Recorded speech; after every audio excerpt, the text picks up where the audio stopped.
భక్తులారా, ఎవరినైతే మనం ప్రాణం కంటే మిన్నగా ప్రేమిస్తామో, ఎవరికోసమైతే మన సుఖాలను, సంతోషాలను, ఆఖరికి మన వ్యక్తిత్వాన్ని కూడా తునప్రాయంగా వదిలేస్తామో, సరిగ్గా ఆ మనుషులే మన వెన్నుపోటు పొడిస్తే ఆ గుండె అనుభవించే నరకం ఎలా ఉంటుందో మీకు తెలుసా?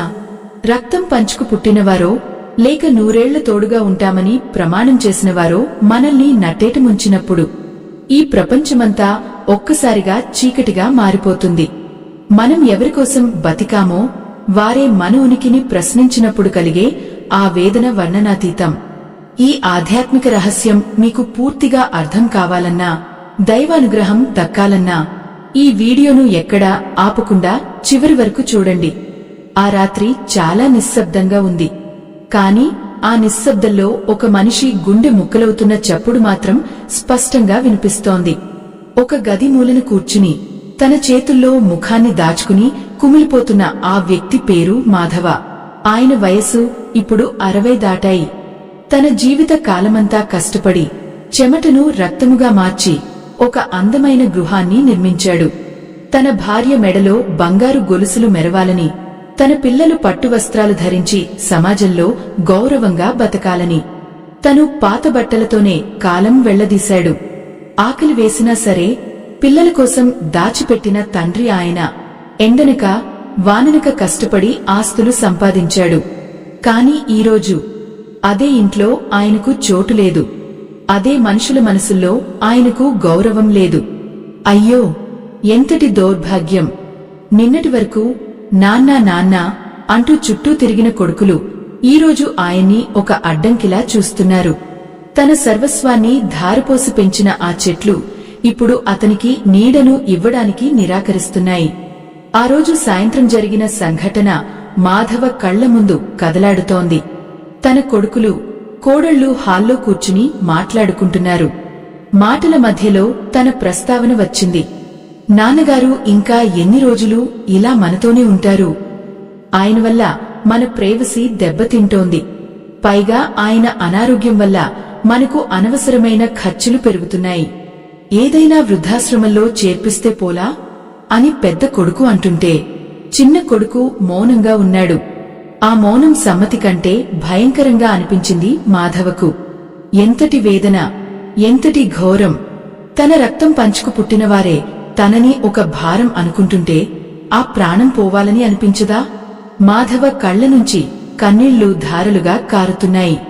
ఆ కన్నీటి చుక్కల్లో ఆయన గడిచిన 30 ఏళ్ల కష్టం కనిపిస్తోంది. పిల్లల ఫీజుల కోసం తను పడ్డ పాట్లు, భార్య ఆపరేషన్ కోసం తను అప్పులు చేసిన రోజులు, పండగ పూట కూడా తను సెలవు తీసుకోకుండా పనిచేసిన క్షణాలు అన్నీ ఒక సినిమాలాగా కళ్ల ముందు తిరుగుతున్నాయి. తను నమ్మినవారే తనని మోసం చేశారని తెలిసినప్పుడు ఈ ప్రపంచంలో అసలు ప్రేమ అనేదే లేదా అనే సందేహం కలగడం సహజం. ఆ గదిలో ఉన్న చీకటి కంటే తన మనసులో ఉన్న చీకటి చాలా గాఢంగా ఉంది. తను ఎవరికోసం జీవించాడో, ఎవరిని తన సర్వస్వంగా భావించాడో వారే తనని పరాయి వాడిగా చూస్తుంటే ఆ బాధను ఎవరితో పంచుకోవాలి? బయట వర్షం కురుస్తోంది. ఆ వర్షపు చినుకుల చప్పుడు మాధవ గుండె చప్పుడులా వినిపిస్తోంది. నేను ఏం తప్పు చేశాను?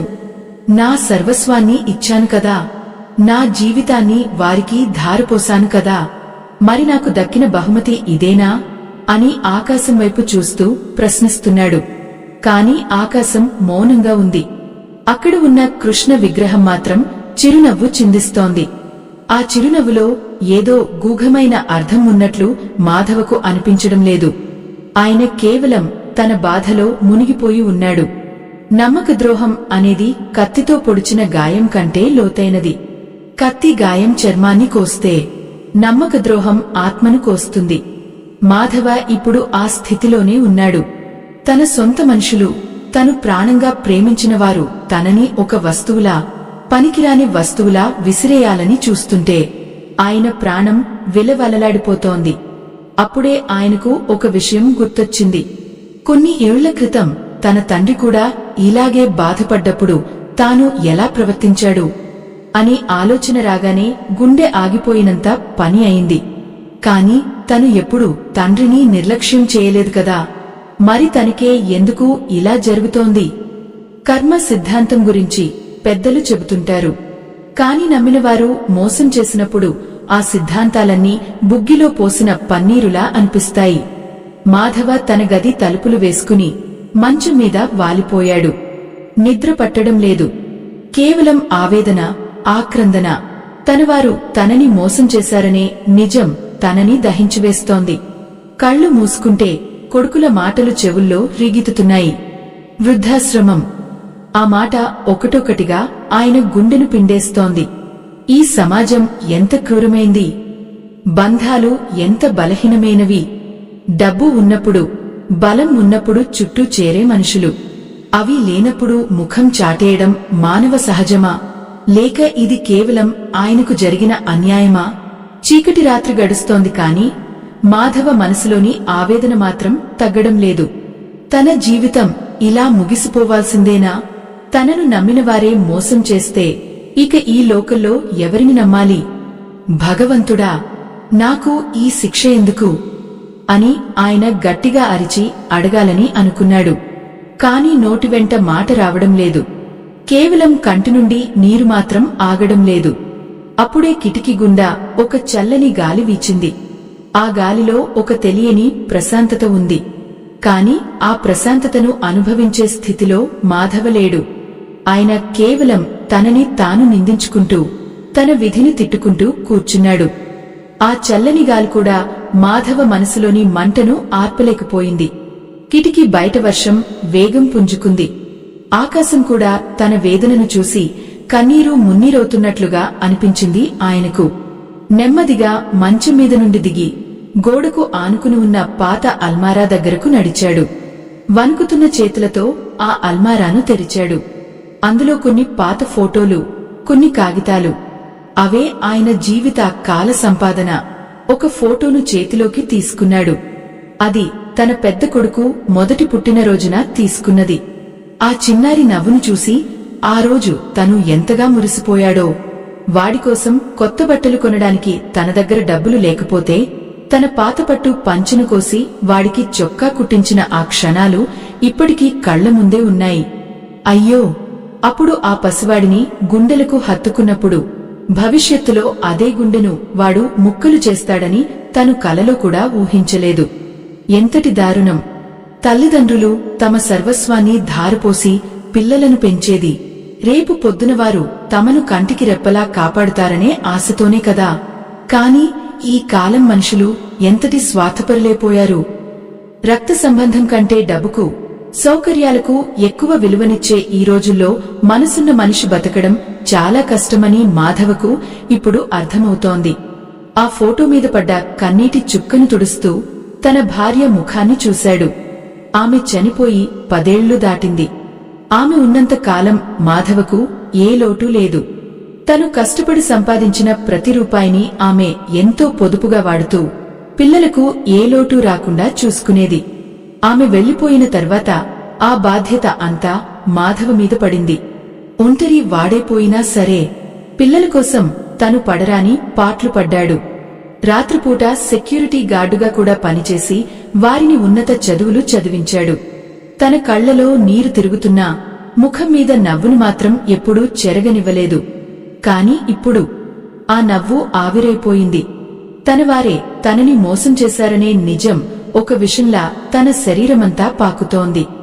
అమ్మా, నువ్వు వెళ్లిపోయి మంచి పని చేశావు. నీ పిల్లలు నీ భర్తను ఎలా రోడ్డున పడేయాలని చూస్తున్నారో నువ్వు చూడలేకపోయావు.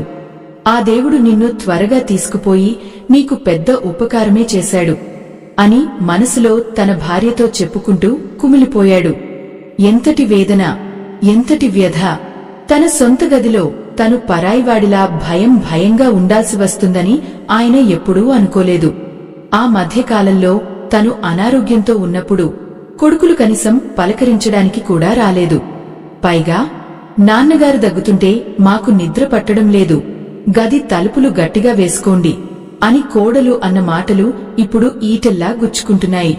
తను పెంచిన పిల్లలు తనని అసహించుకుంటుంటే ఆ ప్రాణం ఎందుకు ఉండాలి అనిపిస్తోంది. ఆత్మగౌరవం ఉన్న మనిషికి అంతకంటే పెద్ద శిక్ష మరొకటి ఉండదు. తను సంపాదించిన ఆస్తిని అంతా వారి పేరుమీద రాసి ఇవ్వడమే తను చేసిన అతి పెద్ద తప్ప, లేక వారిని అమితంగా ప్రేమించడమే పాపమా? కృష్ణుడు భగవద్గీతలో మోహం గురించి చెప్పాడు. కాని ఆ మోహమే బంధాలకు మూలమని మాధవకు ఇప్పుడు బోధపడుతోంది. తన పిల్లల మీద ఉన్న మోహం తన కళ్లను కప్పేసింది. వారు చేసే తప్పులను సరిదిద్దకుండా వారు అడిగిన వల్ల సమకూరుస్తూ పోవడమే ఈరోజు తన పరిస్థితికి కారణమని ఆయనకు అనిపిస్తోంది. కాని ఆ క్షణంలో ఏ తండ్రి అయినా తన కొడుకుల గురించి చెడుగా ఆలోచించగలడా? తన ప్రాణం పోయినా సరే కొడుకు బాగుండాలని కోరుకునే మనసు తండ్రిది. కాని ఆ మనసును అర్థం చేసుకునే సంస్కారం ఈ తరానికి ఎక్కడుంది? కేవలం అవసరాలకు మాత్రమే బంధాలను వాడుకునే ఈ మాయా ప్రపంచంలో నిజాయితీగా ఉండే మనుషులకు ఓటమి తప్పదా? ఆ రాత్రి మాధవకు ఒక క్షణం తన తండ్రి గుర్తొచ్చాడు. తన తండ్రి కూడా తనను ఎంతో ప్రేమించేవాడు. ఆయన చివరి రోజుల్లో తాను ఎలా చూసుకున్నాడు? తను ఆయన్ని ఎప్పుడూ ఇలాంటి బాధ పెట్టలేదు కదా. మరి తన పిల్లలు ఎందుకు ఇలా తయారయ్యారు? విద్యావంతులైతే సరిపోదు, హృదయం లేని విద్య వ్యర్థమని ఆయనకు ఇప్పుడు స్పష్టంగా అర్థమవుతోంది. బయట కురుస్తున్న వర్షం ఇంకా తగ్గలేదు. ఆ గదిలో ఉన్న చిన్న కిరోసిన్ దీపం మినుకుమినుకుమంటూ వెలుగుతోంది. ఆ దీపంలాగే తన జీవితం కూడా ఆరిపోవడానికి సిద్ధంగా ఉందని ఆయనకు అనిపిస్తోంది. కాని ఈ బాధతో, ఈ వేదనతోనే తన ప్రయాణం ముగియాల్సిందేనా? తనను నమ్మించినవారు మోసం చేశారని తెలిసినా కూడా వారిని క్షమించగల శక్తి ఆయనకు ఉందా? మాధవ మెల్లగా కిటికీ దగ్గరకు వెళ్లి నిలబడ్డాడు. చీకట్లో కూడా తన ఇంటి ముందున్న తోట స్పష్టంగా కనిపిస్తోంది. ఆ తోటలోని ప్రతి మొక్కను ఆయన తన చేతులతో నాటాడు. ప్రతి మొక్కకు నీరు పోసి పిల్లాడిలా పెంచాడు. ఇప్పుడు ఆ చెట్లు పెరిగి పెద్దవై పండ్లను ఇస్తున్నాయి. కాని ఆ పండ్లను తినే హక్కు ఆయనకు లేదన్నట్లుగా కొడుకులు ప్రవర్తిస్తున్నారు. ఆ చెట్లకైనా కృతజ్ఞత ఉందేమో కాని ఈ మనుషులకు అది లేదనిపిస్తోంది. అయ్యో, ఎంతటి స్థితికి దిగజారిపోయాడు ఈ మనిషి! ప్రేమించిన వారే వెన్నుపోటు పొడిస్తే ఆ గాయం మానడానికి ఎన్ని యుగాలు పడుతుందో కదా. మాధవ గుండె మళ్లీ బరువెక్కింది. తను నమ్మిన సత్యం యుగ్యమైపోయింది. రేపు ఉదయం సూర్యుడు ఉదయిస్తాడు. కాని తన జీవితంలో వెలుగు నింపుతాడా? లేక ఆ వృద్ధాశ్రమపు చీకటి గదిలోకి తనను పంపిస్తాడా అనే భయం ఆయనను వెంటాడుతోంది. ఆ భయంలోనే ఆయనకు శ్రీకృష్ణుని మాటలు కొన్ని గుర్తుకు రాసాగాయి. ఎవరికోసం నువ్వు విలపిస్తున్నావు? నీవు ఎవరిని నీవారు అనుకుంటున్నావు అని కృష్ణుడు అర్జునుడితో అన్న మాటలు ఇప్పుడు మాధవ తనకి తాను చెప్పుకుంటున్నాడు. కాని ప్రాణమున్న మనిషికి బంధాల నుండి విముక్తి పొందడం అంత సులభమా? కంటికి కనిపించే దైవం కంటే కంటికి కనిపించే తన రక్త సంబంధికులే తన ప్రపంచం అనుకున్న మాధవకు ఇప్పుడు ఆ ప్రపంచమే కూలిపోతోంది. ఆ శిథిలాల కిందపడి ఆయన నలిగిపోతున్నాడు. ఆ వేదనను చూడటానికి ఎవరూ లేరు. ఆక్రందనను వినేవారు ఎవరూ లేరు. ఆ రాత్రి గడుస్తున్న కొద్దీ మాధవ మనసులో అలజడి మరింత ఎక్కువైంది. తన స్వంత ఇంట్లోనే తాను ఒక దొంగలా ఎవరికీ కనిపించకుండా దాక్కుని ఏడవాల్సి రావడం ఆయన దురదృష్టం కాక మరేమిటి? మెల్లగా అడుగులు వేస్తూ హాల్లోకి వచ్చాడు. అక్కడ గోడమీద తాత ముత్తాతల ఫోటోలతో పాటు తను ఎంతో గర్వంగా పెట్టుకున్న తన పిల్లల డిగ్రీ పట్టాల ఫోటోలు ఉన్నాయి. ఆ ఫోటోల వంక చూస్తుంటే ఆయనకు తాను చేసిన త్యాగాలన్నీ వెక్కిరిస్తున్నట్లు అనిపించాయి. వీరిని ప్రయోజకులను చేయడానికి కదా నేను నా కంటికి కునుకు లేకుండా కష్టపడింది. వీరి చదువుల కోసం కదా నేను నా ఆత్మగౌరవాన్ని కూడా పణంగా పెట్టి అప్పులు చేసింది అని ఆయన మనసు మూలుగుతోంది. అప్పుడే పక్కగది నుండి తన చిన్న కొడుకు గొంతు వినిపించింది. వాడు తన భార్యతో ఏదో గొడవ పడుతున్నాడు. ఏ విషయమే ఉంటుందని మాధవ ఆగి విన్నాడు. చూడు, నాన్నగారు ఇచ్చే ఆ పెన్షన్ డబ్బులు మన ఇంటి ఖర్చులకు కూడా సరిపోవు. పైగా ఆయనకు వచ్చే ఆస్తమా వ్యాధికి మందులకే 1000 ఖర్చు అవుతున్నాయి. మనం కొత్త కారు కొనాలనుకుంటున్నాం కదా, ఆ డబ్బులు ఎక్కడి నుండి వస్తాయి? నాన్నగారిని ఆశ్రమంలో చేర్పిస్తే ఆయన పేరు మీద ఉన్న ఆ పాత ఇల్లు అమ్మేయొచ్చు. అప్పుడు మనకు కలిగే వెసులుబాటు గురించి ఆలోచించు అని వాడు అంటుంటే మాధవ గుండె ఆగిపోయినంత పని అయింది. అయ్యో, తన ప్రాణం ఉన్నప్పుడే తన ఆస్తిని పంచుకోవాలని చూస్తున్నారా?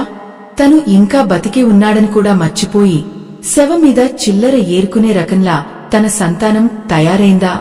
ఎంతటి ఘోరం, ఎంతటి వేదన, ఎంతటి నమ్మకద్రోహం! సనాతన ధర్మాన్ని కాపాడే ఈ మహాయజ్ఞంలో మీ వంతు సాయాన్ని వీడియో చివర్లో ఉన్న స్కానర్ ద్వారా అందించి భగవంతుని ఆశీస్సులు పొందండి. మాధవ కళ్లలో నీరు ఇంకిపోయింది. ఆ స్థానంలో ఒక రకమైన శూన్యం ఆవరించింది.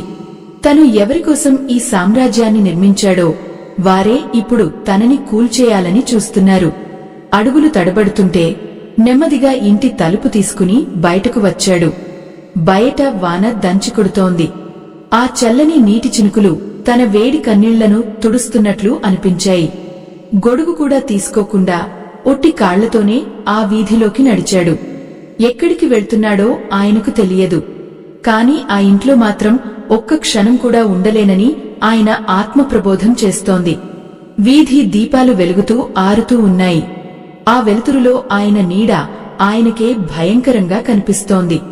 నేను ఎవరిని? నా ఉనికి ఏమిటి? నా భార్య ఉన్నప్పుడు నేను ఒక మహారాజులా బతికాను. కాని ఇప్పుడు ఒక అనాథలా రోడ్డు మీద తిరుగుతున్నాను. బంధాలు అంటే కేవలం అవసరాలేనా? ప్రేమ అంటే కేవలం ఒక ముసుగు మాత్రమేనా అని తనను తాను ప్రశ్నించుకుంటూ ముందుకు సాగాడు.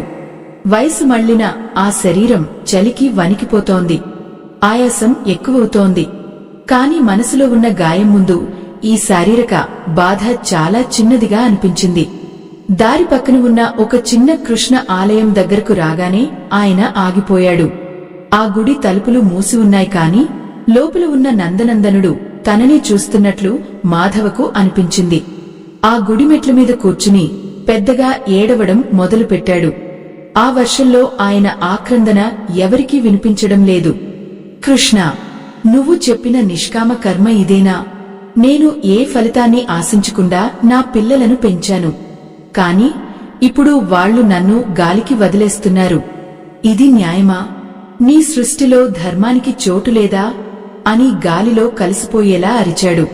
ఆ సమయంలో ఆయనకు ఒక పాత జ్ఞాపకం గుర్తొచ్చింది. తన తండ్రి చనిపోయే ముందు తన చేతిని పట్టుకుని, ఓరేయ్ మాధవా, ఈ లోకంలో ఎవ్వరూ నీవారు కాదు. కేవలం ఆ పరమాత్ముడు మాత్రమే నీ తోడు.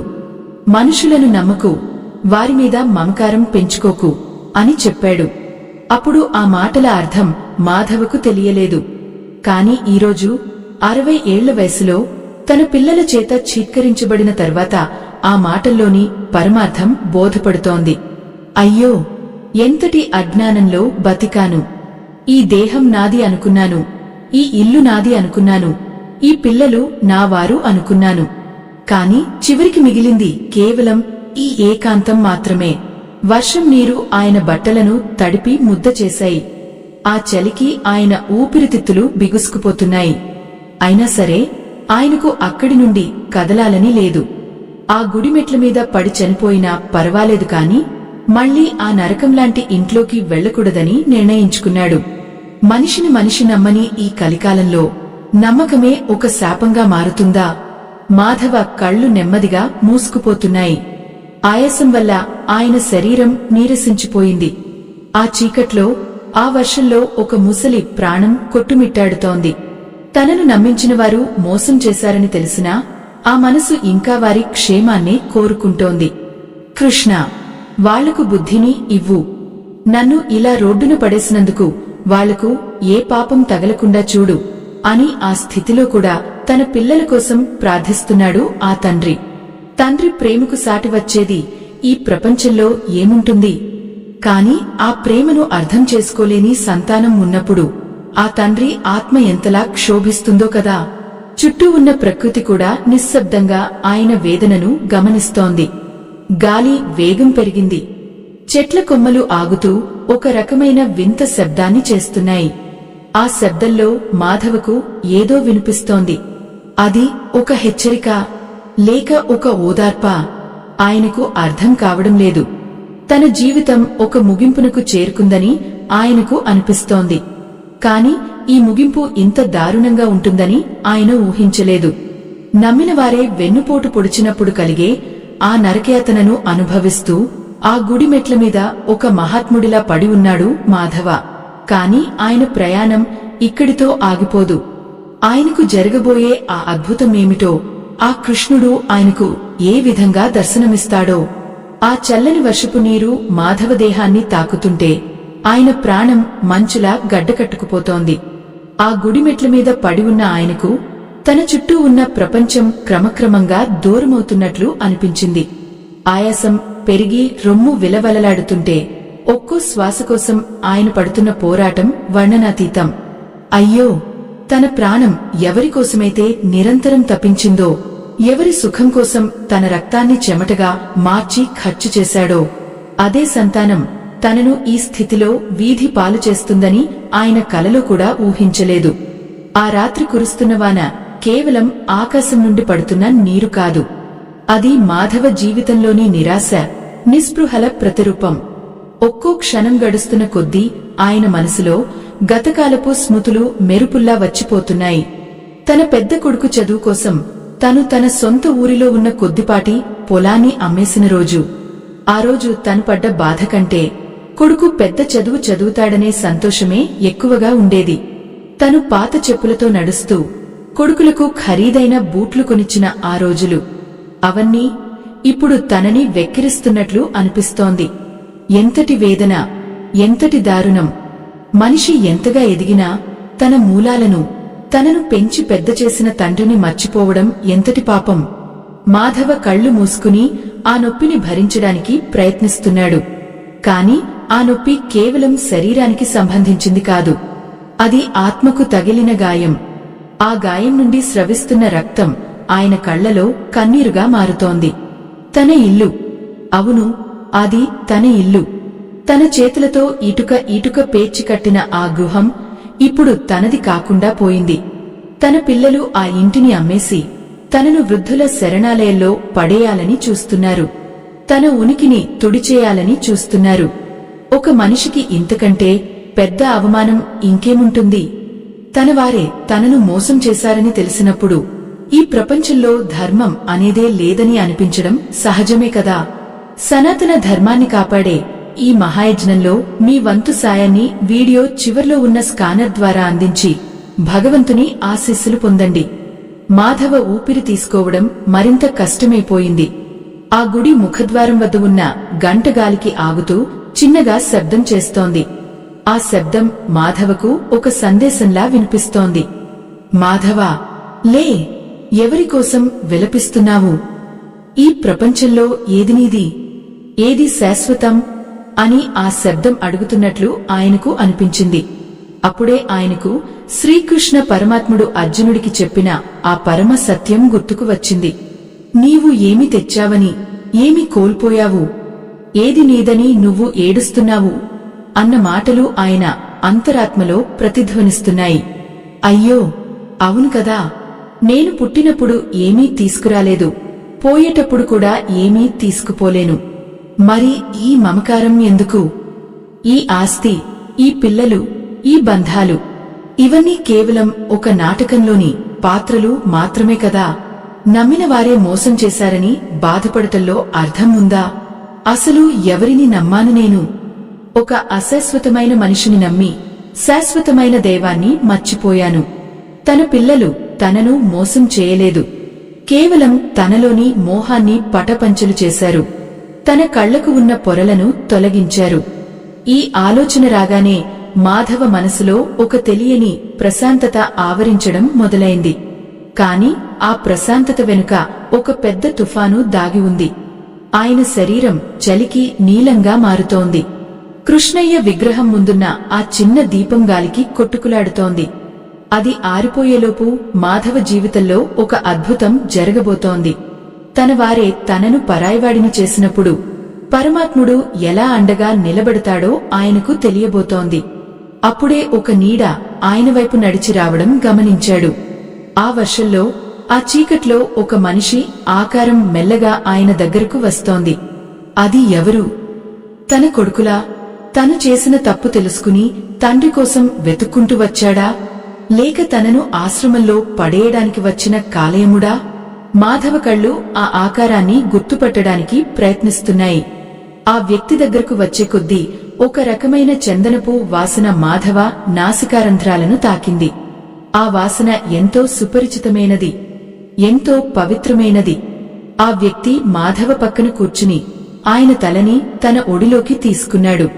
ఆ స్పర్శలో ఉన్న కమ్మదనం, ఆ వెచ్చదనం మాధవకు తన తల్లిని గుర్తుకు తెచ్చింది.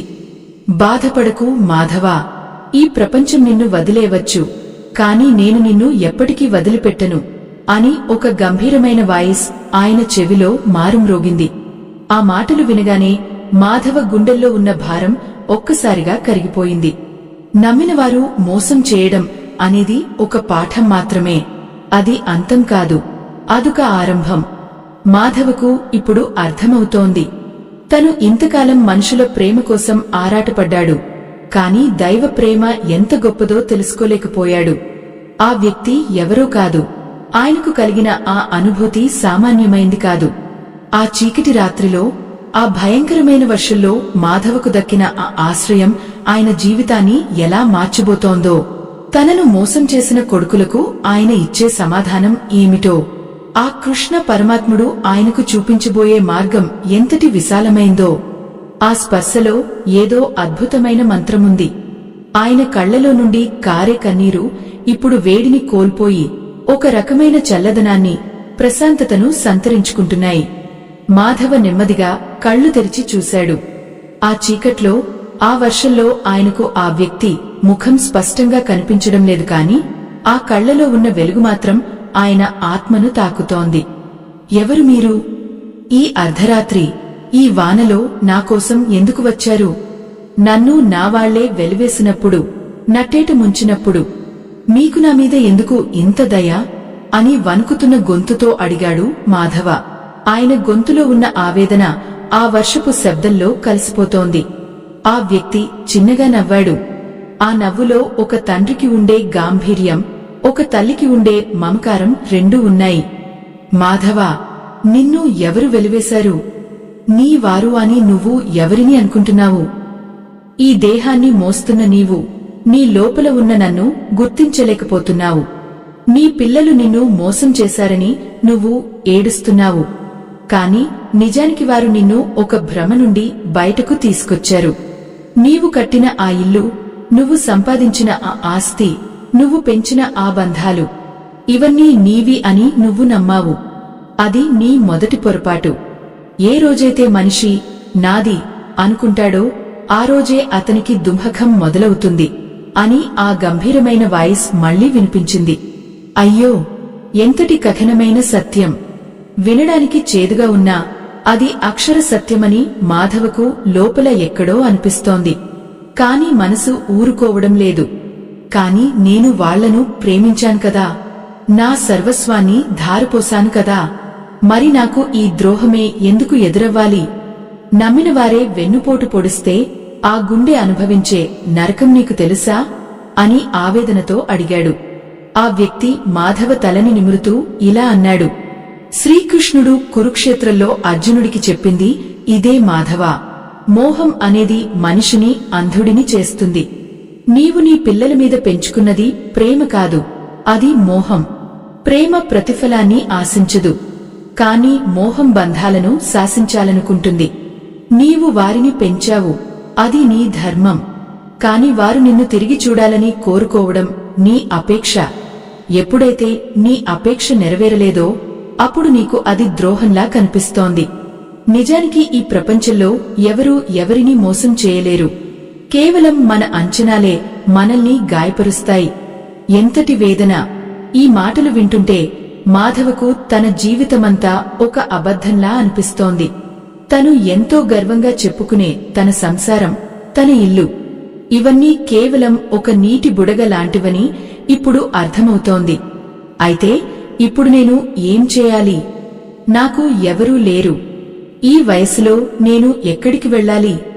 నా వాళ్లే నన్ను వెలివేసినప్పుడు నేను ఈ సమాజంలో ఎలా తల ఎత్తుకుని తిరగాలి అని కుమిలిపోతూ అడిగాడు. ఆ వాననీరు ఆయన ముఖం మీద పడుతుంటే అది ఆయన కన్నీళ్లను దాచిపెడుతోంది. ఆ వ్యక్తి మాధవను మెల్లగా లేపి కూర్చోబెట్టాడు. మాధవా, ఎక్కడికి వెళ్లాలో తెలియని వాడికి దేవుడే దారి చూపిస్తాడు. నిన్ను నీ వాళ్లు వదిలేశారంటే దాని అర్థం భగవంతుడు నిన్ను తన దగ్గరకు రమ్మని పిలుస్తున్నాడని. ఆస్తులు అంతస్తులు ఉన్నప్పుడు నీవు నన్ను మర్చిపోయావు. కేవలం నీ మనుషులనే నీ ప్రపంచం అనుకున్నావు. ఇప్పుడు ఆ ప్రపంచం కూలిపోయింది కాబట్టి నీవు నా వైపు చూడగలుగుతున్నావు. నమ్మినవారు మోసం చేశారని బాధపడటం మానే. వారు నీకు స్వేచ్ఛను ఇచ్చారు. ఈ బంధాల సంకెళ్ల నుండి నిన్ను విముక్తుడిని చేశారు. ఇకపై నీ ప్రయాణం నీ ఆత్మవైపు సాగాలి అని ఆ వ్యక్తి చెప్పిన మాటలు మాధవ గుండెల్లో ఒక కొత్త వెలుగును నింపాయి. కాని ఆ గాయం అంత సులభంగా మానిపోదు కదా. తన రక్తమే తనను పరాయివాడిగా చూస్తుంటే ఆ బాధను దిగమింగుకోవడం ఎంత కష్టం, ఎంతటి వ్యధ. మాధవ తన 2 చేతులతో ముఖాన్ని దాచుకుని వెక్కి వెక్కి ఏడ్చాడు. నాకు అర్థమవుతోంది, కాని నా మనసు అంగీకరించడం లేదు. ఆ ఇంట్లో నా భార్య జ్ఞాపకాలు ఉన్నాయి, నా పిల్లల బాల్యం ఉంది. వాటన్నింటిని వదిలేసి నేను ఎలా ఉండగలను అని ప్రశ్నించాడు.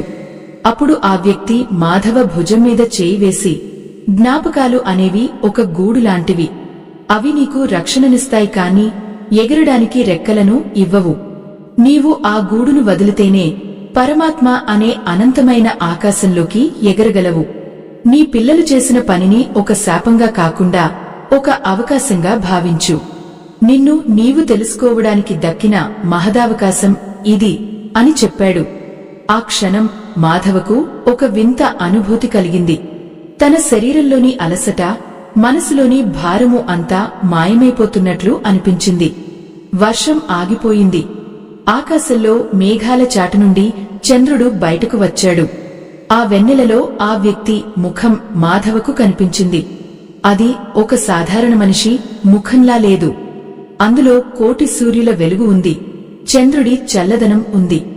మాధవ ఒక్కసారిగా ఆ వ్యక్తి పాదాల మీద పడిపోయాడు. తండ్రి, నన్ను క్షమించు. ఇంతకాలం నేను అజ్ఞానంలో బతికాను. నా వారు అని ఏడ్చాను తప్ప అందరినీ నడిపించే నీ గురించి ఆలోచించలేదు. నమ్మినవారు మోసం చేసినా సరే నన్ను నువ్వు ఆదుకున్నావు. ఇకపై నా జీవితం నీకే అంకితం అని వేడుకున్నాడు. ఎంతటి పరివర్తన, ఎంతటి అద్భుతం! ఒక మనిషి తన సర్వస్వాన్ని కోల్పోయినప్పుడు మాత్రమే అసలైన సంపదను కనుగొంటాడని మాధవకు ఈరోజు అర్థమైంది. ఆ వ్యక్తి మాధవను ప్రేమగా దగ్గరకు తీసుకున్నాడు. ఆ స్పర్శలో ఉన్న శక్తి మాధవ నరనరాల్లోకి పాకింది. ఆయనకు ఇప్పుడు భయం లేదు, బాధ లేదు. కేవలం ఒక తెలియని ధైర్యం, ఒక పరమానందం. కాని ఈ ప్రయాణం ఇక్కడితో ముగియదు. తనను మోసం చేసిన తన పిల్లల పరిస్థితి ఏమిటి? వారు చేసిన పాపానికి వారికి శిక్ష పడుతుందా? లేక మాధవ వారిని క్షమించి ఇంకొక మార్గాన్ని ఎంచుకుంటాడా? ఈ కథలో రాబోయే ఆఖరి మలుపు మాధవ జీవితాన్ని ఏ తీరానికి చేరుస్తుందో, ఆ కృష్ణ పరమాత్ముడు తన భక్తుడికి ఇచ్చే ఆఖరి సందేశం ఏమిటో. సూర్యోదయం అవుతోంది. ఆకాశం ఎర్రటి వర్ణాన్ని పులుముకుంది. రాత్రంతా కురిసిన వర్షానికి భూమి తడిసి ఒక రకమైన స్వచ్ఛమైన మట్టి వాసన వస్తోంది. మాధవ కళ్లలో ఇప్పుడు ఆవేదన లేదు, ఒక రకమైన అద్భుతమైన తేజస్సు ఉంది. ఆయన మెల్లగా ఆ గుడిమెట్ల మీద నుండి లేచి నిలబడ్డాడు. తన శరీరం ఇప్పుడు చాలా తేలికగా అనిపిస్తోంది. మనసులోని భారమంతా ఆ రాత్రి కురిసిన వానలో కొట్టుకుపోయినట్లుగా ఉంది. ఆయన నెమ్మదిగా తన ఇంటివైపు అడుగులు వేశాడు. కాని ఆ అడుగుల్లో వెనుకటి తడబాటులేదు. ఒక రకమైన ధైర్యం, నిశ్చలత ఉన్నాయి. ఇంటి గుమ్మం దగ్గరకు చేరుకునేసరికి అక్కడ తన 2 కొడుకులు, కోడళ్లు నిలబడి ఉండటం గమనించాడు. ఆయనను చూడగానే వారి ముఖాల్లో ఒక రకమైన ఆందోళన కనిపించింది. కాని అది ప్రేమతో కూడిన ఆందోళన కాదు. అయ్యో, మనిషి బుద్ధి ఎంతటి విచిత్రమైనది! ఈ ముసలాయన రాత్రంతా ఎక్కడికి వెళ్లాడు? ఒకవేళ ఏమైనా జరగరానిది జరిగితే ఈ సమాజం మనల్ని వేలెత్తి చూపుతుంది కదా అన్న స్వార్థపూరితమైన ఆలోచన వారి కళ్లలో స్పష్టంగా కనిపిస్తోంది. పెద్ద కొడుకు ముందుకు వచ్చి కోపంగా, ఎక్కడికి వెళ్లారు నాన్నా? ఈ వయసులో ఇలాంటి వేషాలు అవసరమా? పొద్దున్నే చుట్టుపక్కలవారు ఏమనుకుంటారు అని గద్దించాడు. మాధవ ఒక్క క్షణం వాడి కళ్లలోకి నిదానంగా చూశాడు. ఆ చూపులో పూర్వం ఉన్న ఆవేదన లేదు, అసహ్యం లేదు, కేవలం అంతులేని జాలి ఉంది. ఒరే నాన్నా, నేను ఎక్కడికి వెళ్లినా నీకేం? నీకు కావాల్సింది ఈ ఇల్లు, ఆస్తి కదా, అది నీకే ఇచ్చేస్తున్నాను. ఆ కాగితాల మీద సంతకం ఎప్పుడు పెట్టాలో చెప్పు, ఇప్పుడే పెడతాను అని చాలా ప్రశాంతంగా అన్నాడు. ఆ మాట వినగానే కొడుకుల ముఖాల్లో ఒక్కసారిగా మెరుపు, ఒక క్రూరమైన సంతోషం ఆవరించింది. తండ్రి ప్రాణం గురించి, ఆయన రాత్రంతా పడ్డ కష్టం గురించి ఆలోచించకుండా ఆస్తి దక్కిందనే ఆనందంలో వారు మునిగిపోయారు. ఎంతటి వేదన, ఎంతటి వ్యధ! కాని మాధవకు ఇప్పుడు ఆ బాధ కలగడం లేదు. ఎందుకంటే ఆయనకు పరమ సత్యం బోధపడింది. నమ్మిన వారే మోసం చేశారని మనం ఏడుస్తాం, కాని నిజానికి వారు మనల్ని ఒక మాయాబంధం నుండి విడుదల చేస్తున్నారు. శ్రీకృష్ణ పరమాత్ముడు భగవద్గీతలో చెప్పినట్లు, నీవు ఎవరిని చూసి విలపిస్తున్నావు? వారు నీవారు కాదు, నీవు వారివి కావు. ఈ ప్రకృతిలో అంతా మార్పు చెందుతూనే ఉంటుంది. నిన్నటి నీ స్నేహితుడు నేడు శత్రువు కావచ్చు, నేటి శత్రువు రేపు మిత్రుడు కావచ్చు. కాని నిరంతరం నీతో ఉండేది కేవలం ఆ పరమాత్మ మాత్రమే. సనాతన ధర్మాన్ని కాపాడే ఈ మహాయజ్ఞంలో మీ వంతు సాయాన్ని వీడియో చివర్లో ఉన్న స్కానర్ ద్వారా అందించి భగవంతుని ఆశీస్సులు పొందండి. మాధవ తన గదిలోకి వెళ్లి తన పాత చిన్న సంచిని తీసుకున్నాడు. అందులో కేవలం 2 జతల బట్టలు, ఒక భగవద్గీత పుస్తకం తప్ప మరేమీ లేవు. ఆ ఇల్లు, ఆ విలాసవంతమైన సామాగ్రి, ఆ పాత జ్ఞాపకాలు అన్నీ అక్కడే వదిలేశాడు. ఆయన బయటకు వస్తుంటే కొడుకులు ఆస్తి కాగితాలను సిద్ధం చేసుకుని ఎదురుచూస్తున్నారు. మాధవ ఏమాత్రం ఆలోచించకుండా సంతకం పెట్టాడు. ఆ క్షణం ఆయనకు తన శరీరం గాలిలో తేలుతున్నంత తేలికగా అనిపించింది. నమ్మకద్రోహం అనే కత్తితో వారు ఆయన్ని పొడిచారు అని వారు అనుకున్నారు. కాని వారు చేసింది ఆయనకు ఉన్న మమకారమనే సంకెళ్లను తెంచడమే. ఆ రక్త సంబంధికులే ఆయనకు అసలైన వైరాగ్యాన్ని ప్రసాదించారు. మెల్లగా ఆ ఇంటి గడప దాటి బయటకు వచ్చాడు. ఒక్కసారి కూడా వెనక్కి తిరిగి చూడలేదు. ఎందుకంటే అక్కడ ఆయనకు ఏమీ మెగలలేదు. ఆయన హృదయంలో ఇప్పుడు ఆ నందనందనుడు ఉన్నాడు. ఆ గోపాలకృష్ణుడి వేణుగానం ఆయన అంతరాత్మలో మారుమ్రోగుతోంది. నమ్మినవారు మోసం చేశారని కుంగిపోయే ప్రతి ఒక్కరికీ మాధవ జీవితం ఒక గొప్ప పాఠం. ఎవరి మీదైతే మనం అతిగా ఆధారపడతామో, ఎవరిని మన సర్వస్వం అనుకుంటామో, వారే మనల్ని నిరాశకు గురిచేస్తారు. అది దేవుడు మనకు ఇచ్చే ఒక హెచ్చరిక. మనుషుల మీద కాదు, నా మీద ఆధారపడు అని దేవుడు మనకు గుర్తు చేసే విధానం ఇది. అయ్యో, మనం ఎంతటి అజ్ఞానులం! నీటిమీద రాతలలాంటి ఈ తాత్కాలిక బంధాలను పట్టుకుని సముద్రమంతటి అనంతమైన దైవ ప్రేమని వదిలేస్తాం. మాధవ ఇప్పుడు ఒక స్వేచ్ఛా జీవి. ఆయనకు ఏ ఇల్లు లేదు, కాని ఈ ప్రపంచమంతా ఆయన గృహమే. ఆయనకు ఎవరూ లేరు, కాని అందరిలోనూ ఆయన ఆ పరమాత్మనే చూస్తున్నాడు. ఎవరినైతే తను ప్రాణంగా ప్రేమించాడో వారే తనను బయటకు పంపేశారు. కాని ఆ పంపడమే తన జీవితానికి ఒక కొత్త అర్థాన్ని, ఒక పరమార్థాన్ని ఇచ్చింది. కష్టాలు వచ్చినప్పుడు, నమ్మినవారు వెన్నుపోటు పొడిచినప్పుడు కుంగిపోకండి.